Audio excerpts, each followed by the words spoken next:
Oui, 3 morts et 22 blessés côté burkinabé. C'est le triste bilan de cet accident qui a surtout donc affecté la communauté commerçante de la ville de Bobo Dioulasso. Une délégation gouvernementale était au chevet des blessés. Le compte-rendu de Drissa Traoré et Moumouni Baro. Côte à côte, les ministres de la Femme, de la Solidarité nationale et de la Famille et celui de l'Industrie, du Commerce et de l'Artisanat au chevet des victimes de l'accident de la nuit du vendredi au samedi passé en territoire malien.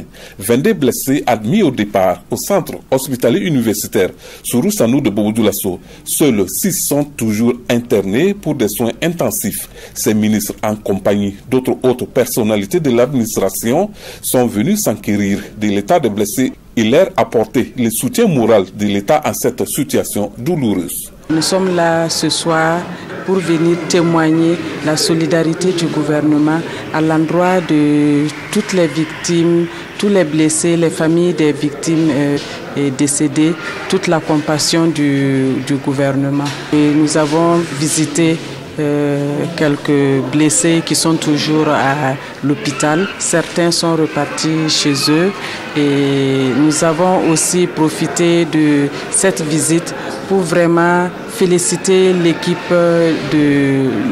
soignante. Il se trouve que les 100% sont des commerçants. Voyez-vous, c'est le secteur privé et ça nous concerne. Et c'est vraiment triste ce qui est arrivé.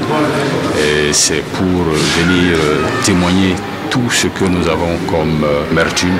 Très heureux par cette marque de sympathie, les commerçants, par la voix de leurs responsables, apprécient cette visite comme importante pour réconforter les victimes. C'est une fierté pour d'abord les commerçants, avoir parmi nous le gouvernement qui se déplace pour venir les soutenir dans une condition que les commerçants sont vraiment désespérés. Vraiment, nous, en tout cas, nous tenons à les remercier. En rappel, l'accident est survenu suite à la collision entre un car de transport en provenance de Bamako et un autre véhicule stationné faisant 8 morts, dont 3 burkinabés. C'est le lieu, encore une fois, d'interpeller les usagers au respect du code de la route.